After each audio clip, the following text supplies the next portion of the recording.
Wushu का record है internationally, वो सेटिस्फैक्ट्री है। अब बहुत अच्छा तो नहीं उसको ऑब्वियसली कह सकता, और इंडिया की सरजमीन पे हमने इंडिया को भी फाइनल में बीट किया। चाइना ग्वांगजू में ये एशियन गेम्स हुई थी 2010 की।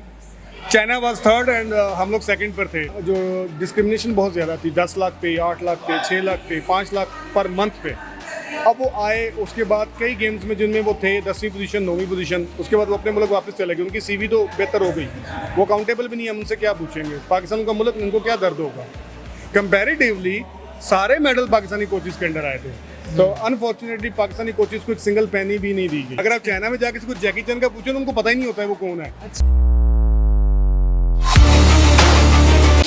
जी अस्सलाम वालेकुम। उस्मान अली अनवर एक बार फिर आपकी खिदमत में हाजिर है। वुशु पाकिस्तान टीम के हेड कोच उस्मान अहमद साहब मेरे दरमियान मौजूद हैं।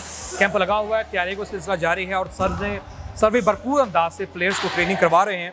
सर से आज बात करनी है कैंप के हवाले से, बच्चों के टैलेंट के हवाले से, बच्चों के हवाले से कि कितने प्लेयर हैं इनके पास इस वक्त, और जो प्लेयर हैं इनके पास वो कितना मुतासिर कर सकते हैं, और कौन से ऐसे प्लेयर हैं जो इस वक्त चैम्पियन हैं और मज़ीद चैम्पियन की जानिब बनने की जानिब राह देख रहे हैं। अस्सलाम वालेकुम सर। वालेकुम अस्सलाम। सर कैसे हैं आप? शुक्र अल्हम्दुलिल्लाह। सर सबसे पहले तो आपका बहुत शुक्रिया कि आपने टाइम दिया, और बस वो वक्त में आप ट्रेनिंग करवा रहे थे, मैंने आपका टाइम लिया। तो सर आप ज़रा इस कैंप के हवाले थोड़ा सा बताना है, कैंप में कितने बच्चे हैं, कहाँ कहाँ से बच्चे यहाँ मौजूद हैं? बिस्मिल्लाहिर्रहमानिर्रहीम। ये जो कैंप है मेरे पास इस वक्त 20 के करीब जो है वो स्ट्रेंथ है बच्चों की। इसमें फिर जो बच्चे हैं, कुछ फाइट्स से रिलेटेड बच्चे हैं, कुछ फॉर्मेशन जो है परफॉर्मेंस के हिसाब से, जैसा कि आप देख सकते हैं बैकग्राउंड। और ये जो कैंप है ये बेसिकली एशियन गेम्स की तैयारी के लिए लगा हुआ है, और ये कैंप हमें तकरीबन 1.5 माह से ज़्यादा हो गया है, और ऑलमोस्ट सितंबर तक चलेगा जब तक गेम्स होनी है। जब तक गेम्स होनी है। सर कितने पर उम्मीद है कि इन बच्चों से चैम्पियंस निकलेंगे? अल्हम्दुलिल्लाह अभी तक जो हमारा वुशु का रिकॉर्ड है इंटरनेशनली, वो सेटिस्फैक्ट्री है। अब बहुत अच्छा तो नहीं उसको ऑब्वियसली कह सकता, पर बहुत सेटिस्फैक्ट्री है। सैफ गेम्स में बहुत अच्छा है, क्योंकि अभी तक जितनी सैफ गेम्स हमने पार्टिसिपेट की है उसमें ऑलमोस्ट हमारा क्लीन स्वीप होता है। जैसे कि 2010 की जो सैफ गेम थी बांग्लादेश में, हमारे 3 फाइटर्स थे जिनमें से 2 गोल्ड थे और 1 सिल्वर था। इसी तरह से हमने जब इंडिया में पार्टिसिपेट किया तो इंडिया में भी हमारे 2 फाइटर्स जो हैं वो गोल्ड थे, बाकी उसमें से 2 सिल्वर थे, 1 ब्रॉन्ज था। और इंडिया की सरजमीन पर हमने इंडिया को भी फाइनल में बीट किया, तो उस हिसाब से तो हमारा रिजल्ट बहुत अच्छा है। एशियन गेम्स में भी हमारा रिजल्ट जो है वो बहुत सेटिस्फैक्ट्री रहा है अभी तक, क्योंकि 2006 में हमने ब्रॉन्ज लिया था। वो पहला ब्रॉन्ज मेडल या कोई भी मेडल था किसी मार्शल आर्ट्स की तरफ से पाकिस्तान की हिस्ट्री में। उसके बाद ग्वांगजू में हमने पहला सिल्वर लिया, हम फाइनल खेले। चाइना की नेशनल गेम, चाइना ग्वांगजू में ये एशियन गेम्स हुई थी 2010 की। चाइना वाज थर्ड एंड हम लोग सेकंड पर थे। ठीक है, वो जो होता है पोडियम होता है उसके ऊपर। इसके बाद हमने फिर कोरियन इंचियोन गेम में भी मेडल लिया। तो हमारा ये शुरू से ट्रैक रिकॉर्ड जो है वो अच्छा है। और हमारे पास जो लड़का है जो 3 बार सैफ गेम में गोल्ड हो चुका है, समाज खान भी इस कैंप में है, उससे भी काफ़ी उम्मीदें हैं कि वो इंशाअल्लाह एशियन गेम्स में अच्छा परफॉर्म करेगा। इसके अलावा जो नेशनल चैंपियन हैं ये सारे बच्चे कुछ चमन से आए हैं, कुछ कराची से हैं। चमन बॉर्डर की बात कर रहा हूँ मैं, बलोचिस्तान से। जी, चमन बॉर्डर से भी कुछ बच्चे हैं, कोयटा के शहर से भी कुछ बच्चे हैं, कराची से हैं कुछ बच्चे सवात से हैं, कुछ लाहौर से हैं। तो पूरे पाकिस्तान से जहाँ से भी जो अच्छी लॉट है वो सारी हम लोग बुलाते हैं। अब इनमें से फर्दर फिल्टर होंगे, जो इनमें से एक दूसरे के ऊपर सबकत लेकर जाएंगे, फिर उनको हम चांस देंगे कि वो पाकिस्तान को रिप्रेजेंट करें, ताकि मेडल जो है उसकी चांसेस जो है वो ज़्यादा से ज़्यादा हो, मैक्सिमम हो। उस्मान भाई अब थोड़ा सा ना गेम की तरफ आते हैं। आपने मैं समझाना है कि ये वुशु, कुंग-फू ये क्या चीज़ें हैं, ये मार्शल आर्ट्स की कौन सी अक़साम है? थोड़ा सा ना ये आप अपने अंदाज से बताना है सारा, जानने वालों को सब नहीं जानते होते।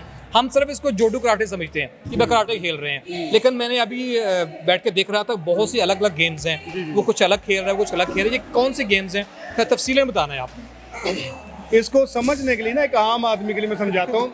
मैं इसको कहता हूँ ये डेयरी प्रोडक्ट्स हैं। एक दूध है, एक मक्खन है, एक दही है। सबकी तासीर अलग अलग है, सबका जायका अलग है, सबकी अफादियत अलग अलग है। ठीक है, समझिए बात को। अब कलेक्टिवली इसको कहते हैं मार्शल आर्ट्स। मार्शल आर्ट्स का मतलब है जंग का तरीकाकार या जंगी फ़नून जिसको आप कह सकते हैं, लड़ने का तरीका। अब इसकी मुख्तलिफ किस्म की एप्लीकेशंस हैं। हर गेम की अपनी अपनी एप्लीकेशन है, उसके रूल्स अलग हैं, उसकी टाइमिंग अलग है, और उसकी इफेक्टिवनेस भी डिफरेंट है। जूडो एक अलग गेम है, कराटे एक अलग गेम है। अच्छा। हम जूडो कराटे कह रहे थे ना एक फ्लो में, जूडो का कराटे से कोई ताल्लुक नहीं है। वो अलग गेम है, वो अलग गेम है। अच्छा। कराटे अलग, ताइक्वांडो बिल्कुल अलग, कुंग-फू और वुशु ये एक ही गेम के नाम है। अच्छा, एक गेम के नाम। कुंग-फू बेसिकली वेस्टर्नाइज हो गया एक नाम। अच्छा अच्छा। मतलब कि दुनिया में कुंग-फू के नाम से ज़्यादा जो है वो इसको लोग जानते हैं, लेकिन इसका जो ऑर्गेनिक नेम है वो वुशु है। वुशु है। जैसे मैं आपको थोड़ा सा बता दूं कि जैकी चैन जो है वो यूरोपियन नेम है, उसका ऑर्गेनिक नेम जो है वो चेंगलुंग है। अच्छा, अगर आप चाइना में जाके किसी को जैकी चैन का पूछो तो उनको पता ही नहीं होता है वो कौन है। अच्छा। आप उनको जब कहते हैं ना कि चेंगलुंग, फिर उनको पता लगता है हाँ वो जैकी चैन की बात कर रहे हैं। अच्छा अच्छा अच्छा। तो ये इस तरह से है। और जो वुशु है ये बेसिकली फुल बॉडी कॉम्बैट है। जैसे ताइक्वांडो में आप बेल्ट से ऊपर प्ले करते हैं और सिर्फ किक्स हैं, फिक्स है। जूडो में सिर्फ थ्रोज हैं जो आपने एक वो ग्रिप करके उसको वर्दी के उसके बाद उसको करना होता है ना।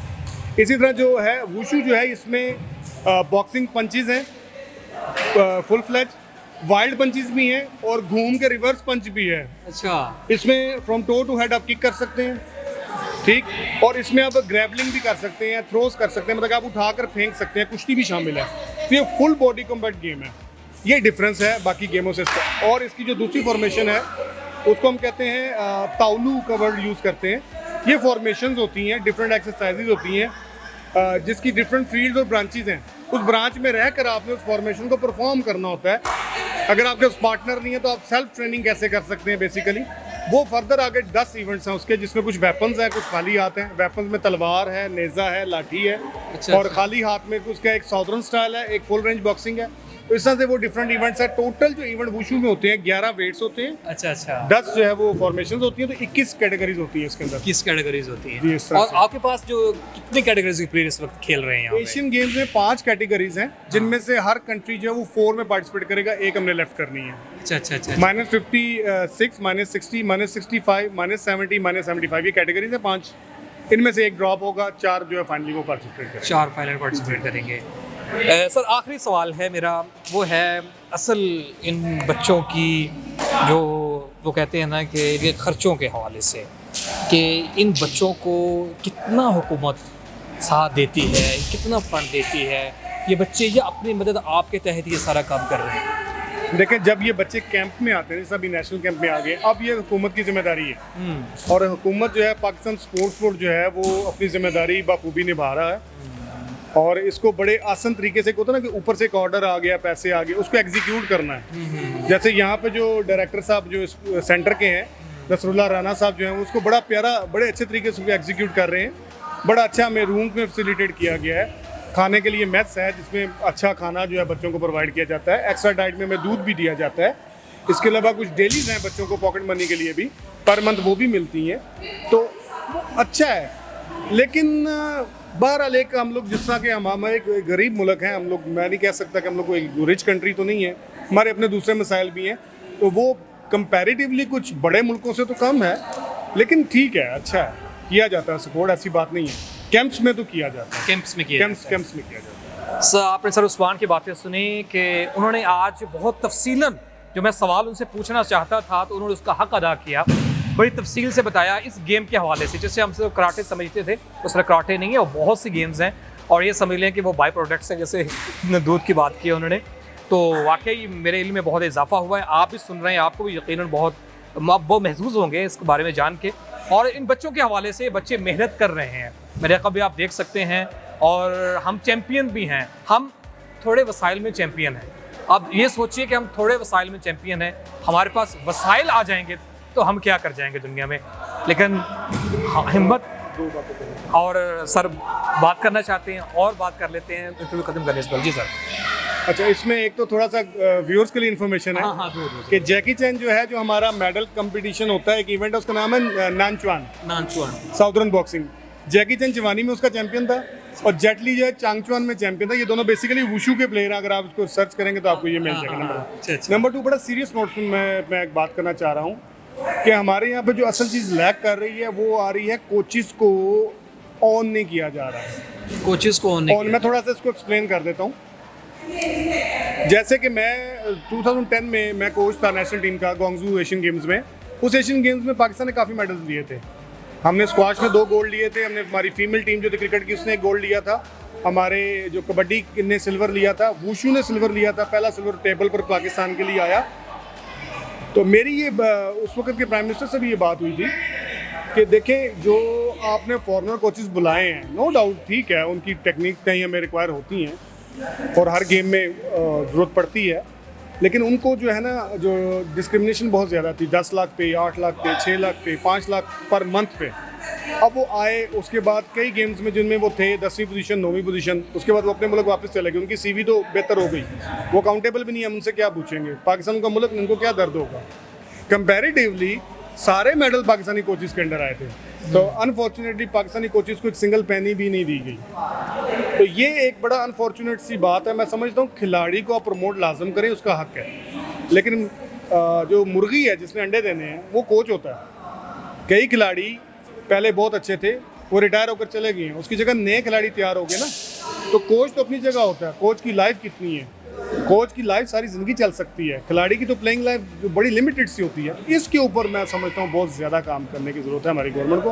ये मेरी एक रिक्वेस्ट है कि इसके ऊपर ज़रूर सोचें कि इनको कैसे आप ऑन कर सकते हैं, क्योंकि कोचेज़ को संभालना बहुत ज़रूरी है मेरे हिसाब से। वाकई बहुत ये अहम सवाल भी है कि किचन चलना चाहिए। जब आप किचन चलेगा, आप ना माशी तौर पर आपका जो माशी अदम तहफ़्फ़ुज़ है ना, वो आपके टैलेंट को, आपकी सलाहियतों को खा जाता है। आपका किचन चलना चाहिए, आपकी ज़रूरतें पूरी होनी चाहिए। जब ज़रूरतें पूरी होंगी तो कोचेज़ भी जो इनके बड़े हेड होते हैं वो दिल लगा के काम करेंगे, क्योंकि जब आप एक जहन से फ्री होते हैं तो फिर आप अपनी गेम में अपना 100% देते हैं। तो सर की बातें बिल्कुल बजा हैं। हुकूमत को चाहिए कि ख़ास तौर पर कोचेस के हवाले से, क्योंकि उस्ताद होता है और उस्ताद को अकोमोडेट करना बहुत ज़रूरी है, उस्ताद को पूरा फैसिलिटेट करना बहुत ज़रूरी है। उसका फ़ायदा आखिरकार बच्चों से गुजरता हुआ पाकिस्तान को होता है। तो इसलिए सर की बातें बजा हैं और हम आज का ये इंटरव्यू यहीं पर ख़त्म करते हैं। इंशाल्लाह दोबारा मुलाकात होती है आपसे। जी।